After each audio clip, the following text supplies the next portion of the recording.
Hola, buenas. La siguiente videoconferencia es para intentar explicar qué pasa en el Reino Unido en la primera mitad del siglo XIX, después de las guerras napoleónicas, que acaban en 1815, y hasta la gran oleada revolucionaria que supone 1848. Entonces, voy a intentar explicar por qué el Reino Unido es un país relativamente tranquilo. Voy a hablar del gran problema británico, que es la cuestión irlandesa, porque Irlanda es una zona del Reino Unido que tiene una situación diferente y que tiene problemas propios, y luego voy a hablar de la guerra del opio que enfrenta al Reino Unido contra China y que acaba con la victoria británica. Pues bueno, vamos allá. Después de Napoleón. Como sabéis, Napoleón ha sido derrotado, está en Santa Elena y el Reino Unido es uno de los países victoriosos. Entonces, después de Napoleón, al contrario que muchos otros países, en el Reino Unido no tiene lugar ninguna revolución. Hay revoluciones en Francia, en Bélgica, en Rusia, en España, en el Imperio Austrohúngaro, pero el Reino Unido permanece relativamente inmune. El único incidente así de importancia es una guerra contra el Imperio Otomano por la independencia de Grecia. Pero aparte de eso, a nivel interno, es un país relativamente tranquilo. Los únicos incidentes que hay, incidentes por llamarlos de forma suave, son enfrentamientos bastante duros a veces entre la policía barra el ejército y los obreros. A veces las manifestaciones en demanda de mejoras laborales se volvían violentos y la policía podía disparar, etcétera. La más conocida es la masacre de Peterloo, que tiene lugar en 1819, que tuvo lugar en Manchester. Aquí hay una caricatura, porque no tenemos fotos de la época, obviamente, en la cual el ejército barra la policía carga contra los manifestantes. Aquí podemos ver pues, una mujer con un niño en brazos pidiendo piedad, aquí los obreros masacrados por la policía barra el ejército. La gente de la época le llamó la masacre de Peterloo porque tuvo lugar en Manchester, en la plaza de Saint Peter, y se estaban mofando haciendo referencia a la batalla de Waterloo que había tenido lugar con Napoleón, porque se supone que la policía no debe atacar a los obreros como si fuera una batalla. Bueno, este fue un incidente más serio, hubo pues, otros incidentes con menos muertos afortunadamente. Los únicos problemas que hubo en el Reino Unido tuvieron que ver con la revolución industrial y eran por motivos laborales, por ejemplo, pues el movimiento ludista, etcétera. Entonces, ¿por qué pasa eso? Una explicación británica, bastante chauvinista o británica, habla del common sense, del fair play. Common sense es el sentido común o el juego limpio británico. Pero bueno, yo no conozco ninguna teoría que me explique o al menos me demuestre de por qué los británicos tienen más sentido común o saben o juegan más limpio que los demás. Así que hablaré de tres medidas políticas que contribuyeron a rebajar la tensión. La primera es la emancipación católica. En el Reino Unido, los católicos tenían prohibido ser representantes en el Parlamento, que es la Cámara de los Comunes. Este era un problema muy serio en el Reino Unido, en todo el Reino Unido y también en Irlanda, donde la mayoría de la población era católica. Con lo cual hubo un movimiento en contra y al final, en esta fecha, en el 29, se les permitió tener representación en el Parlamento británico, en la Cámara de los Comunes.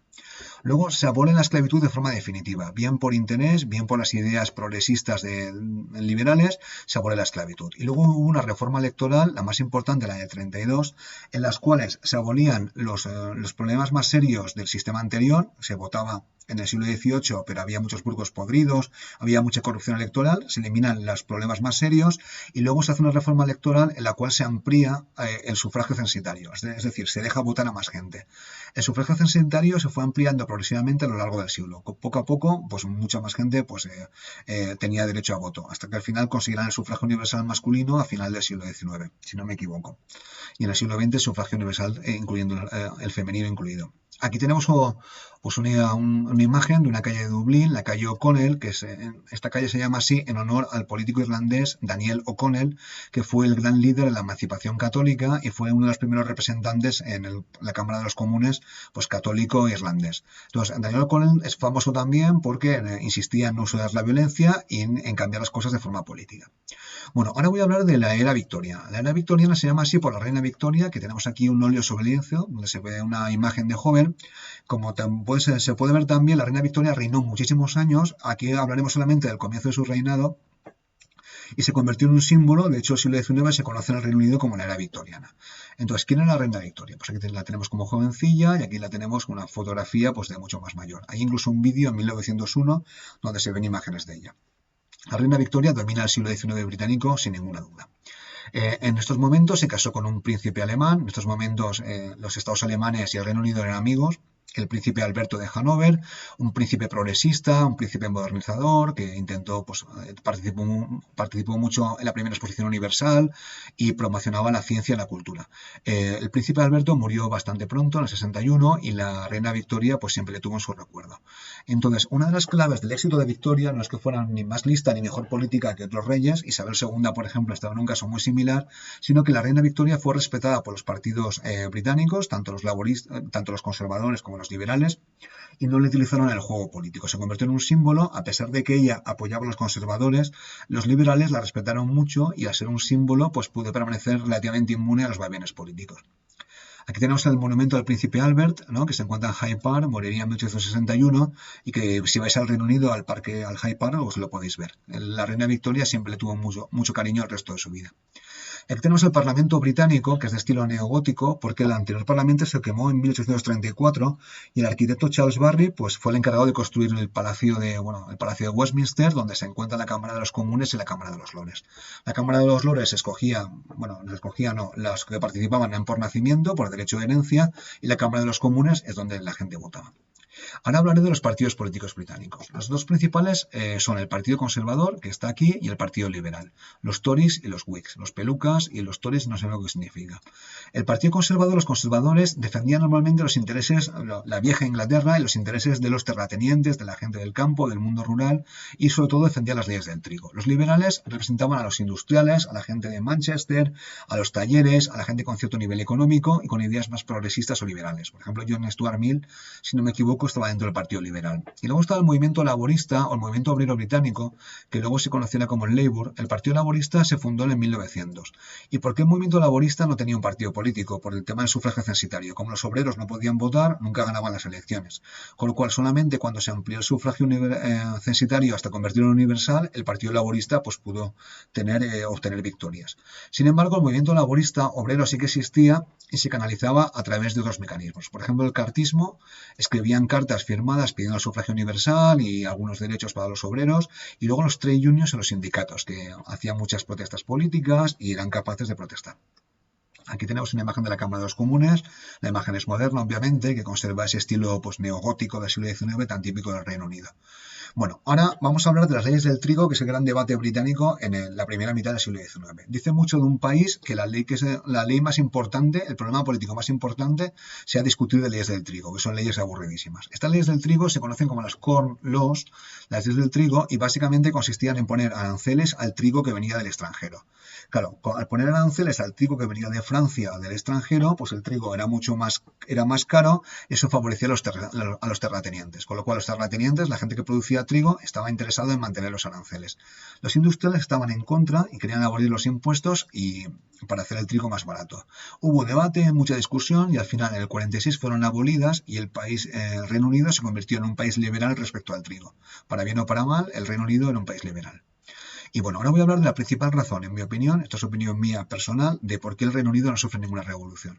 Y mi principal razón es la prosperidad. El Reino Unido estaba en un proceso económico virtuoso, estaba creciendo muchísimo y había una revolución industrial vibrante, textil, metalúrgica, que se sentía. Era un país que estaba construyendo el ferrocarril, había mucho trabajo y las condiciones de la gente, obreros o no, en comparación con hoy en día nos parecen miserables, pero estaban mucho mejor que en el pasado. Entonces había una clase media bastante próspera que podía perder con la revolución y no estaba nada interesada, quería orden y prosperidad, con lo cual la revolución se evita bastante por eso. La única excepción es Irlanda, que es una zona muy pobre, y que eso un poco refuerza mi argumento, porque en las zonas pobres sí que hay revolución, sí que hay problemas, en las ricas no lo hay. Y además había una válvula de escape, muchas. Las personas descontentas con el sistema político o con la economía o con su vida se podían ir a Estados Unidos, un país independiente que los acogía con los brazos abiertos, más o menos, o ir al imperio. Australia, Nueva Zelanda, Canadá, Sudáfrica. Entonces una persona descontenta podía hacer la revolución, que no tenía ninguna posibilidad, o marcharse a estos territorios.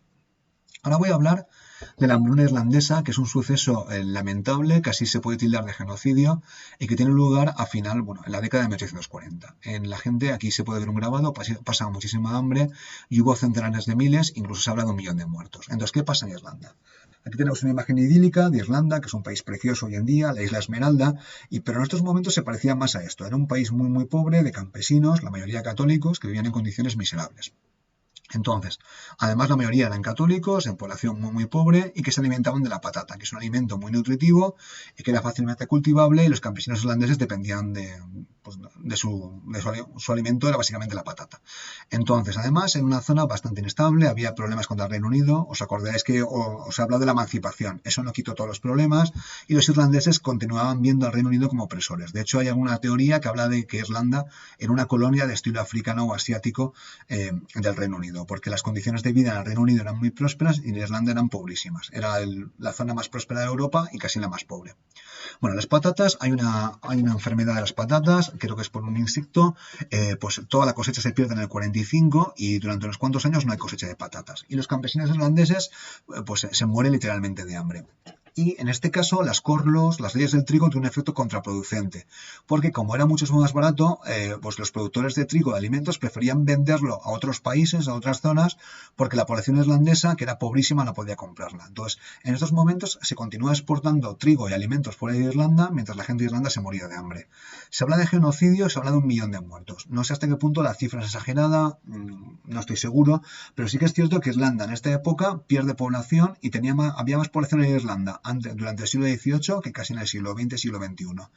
Bueno, quizás las cifras no están claras, pero bueno, los irlandeses su solución era o morirse, perdón el chiste, o emigrar fuera de Irlanda, sobre todo a los Estados Unidos, que les acogían con las manos abiertas. Bueno, no del todo, porque también eran discriminados por ser católicos, pero bueno, Estados Unidos era una opción más que razonable. Aquí hay una imagen porque la población irlandesa en Estados Unidos se ha convertido pues en una especie de referencia cool, entonces está muy de moda tener orígenes irlandeses, y luego en Boston, en muchas ciudades de la costa este, se celebra el Día de San Patricio, tiñen el río de verde, se lo pasa muy bien, mucha cerveza y bueno, esto es el producto de la inmigración irlandesa que llegó durante el siglo XIX y esta inmigración llegó mucho de ella por el tema de la hambruna de la patata. Bueno, ahora voy a hablar de las relaciones internacionales del Reino Unido, sobre todo con China, la famosa guerra del opio que marca el inicio de la decadencia de China y voy a intentar explicar qué pasa.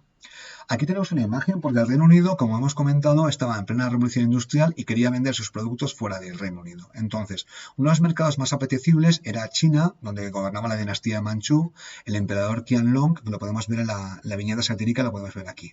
El color del imperio chino siempre es amarillo. Aquí está el emperador, al cual representan de forma obesa, como si fuera un gandul. Esto es muy típico de la representación de los chinos en el siglo XVIII. Y no es verdad porque no eran tan gandules, de hecho eran muy trabajadores. Pues bueno, el Reino Unido envía una embajada, el famoso embajador Lord Macartney, y el emperador de China, Qianlong, le exige que se ponga a 4 patas, la postura del Cao Cao, como tenían que hacer toda la gente que presentaba sus respetos al emperador de China. En China, básicamente en esos momentos, se consideraba a los británicos como bárbaros, ¿no? Con lo cual les había que tener sometidos o controlados.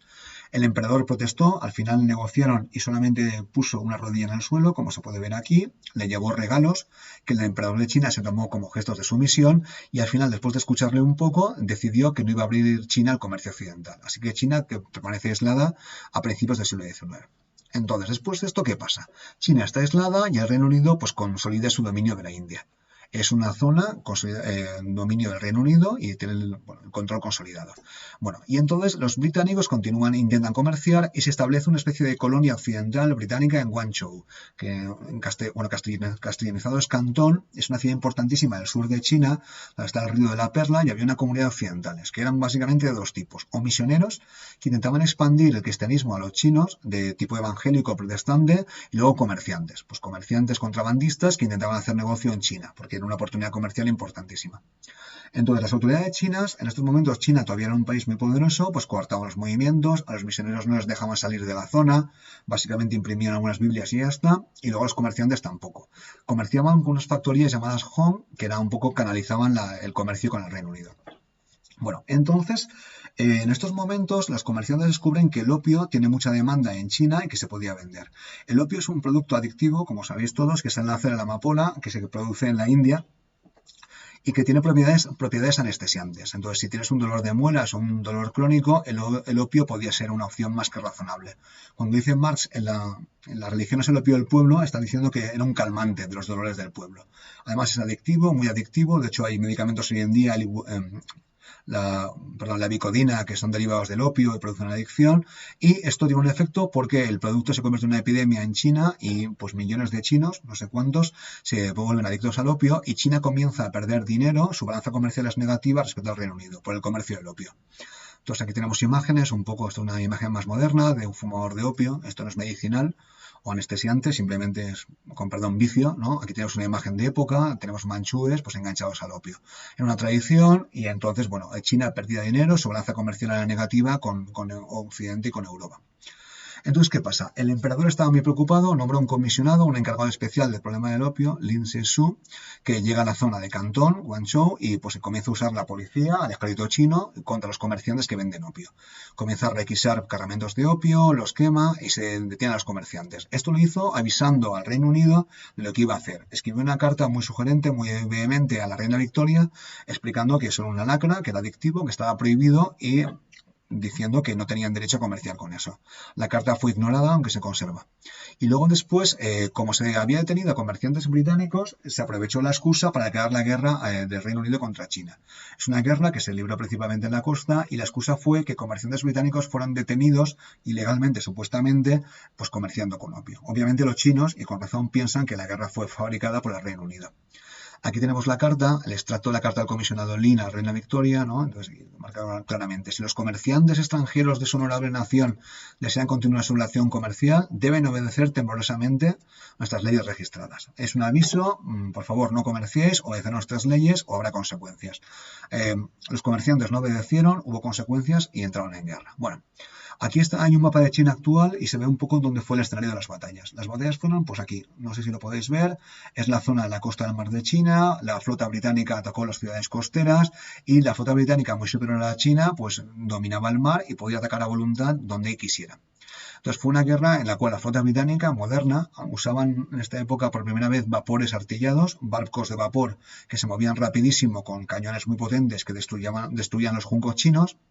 Las tropas británicas mercenarias de la India, los cipayos, pues atacaban las ciudades costeras a voluntad, los chinos no sabían dónde iban a atacar. Y bueno, China sufrió unas enormes pérdidas económicas que hicieron que después de 3 años de guerra, pues pidieran la paz. El Reino Unido nunca tuvo oportunidad de conquistar China. Es un país demasiado grande, muy poblado y con una población que hubiera peleado. Simplemente se dedicaron a destrozar su economía. Bueno, aquí tenemos una imagen, un óleo sobre cómo podían ser las batallas. Aquí se puede ver un barco, si lo podéis saber, podéis ver aquí, artillado inglés, pues tirando con cañones. Y aquí están los juncos chinos, ¿vale? Pues muy poco navegables, o para la época estaban bastante desfasados, siendo destrozados por la flota británica sin ninguna dificultad. Un barco británico podría destrozar fácilmente 7 u 8 barcos chinos, juncos, sin problemas. Bueno, ¿qué pasó? Como os he dicho, el Reino Unido gana la guerra y obliga al Reino Unido a firmar un tratado de perdedor. Entonces, este tratado es el tratado de Nanking, en la versión antigua o Nanjing, que es la versión moderna en chino. Fue una derrota sin paliativos de China. Entonces, primero, pagaron reparaciones de guerra sustanciales, es decir, China tuvo que pagar indemnizaciones a los comerciantes británicos al Reino Unido. Se obligó a China a abrir los puertos. Ya los comerciantes no tenían ninguna restricción y podían ir por el centro de China y vender sus productos. Y también esta oportunidad lo usaron los misioneros, que ya no estaban controlados, y comenzaron a intentar predicar el cristianismo por zonas más rurales de China. Luego, además, el Reino Unido consiguió una base, una isla bastante abandonada, que es Hong Kong, que se fue cedida al Reino Unido, que se convirtió en una ciudad importantísima y que fue devuelta a China a final del siglo XX. Y el emperador Manchú, pues bueno, que después de esta derrota sin paliativos, perdió parte de su prestigio y fue el inicio de la decadencia china. Con lo cual en China consideran que la guerra del opio y luego la rebelión de los Taiping fue pues el inicio de la decadencia del gran drama que supuso el siglo XIX chino. Bueno, espero haberlo explicado porque el tema es muy complejo y con esto he acabado. Pues hasta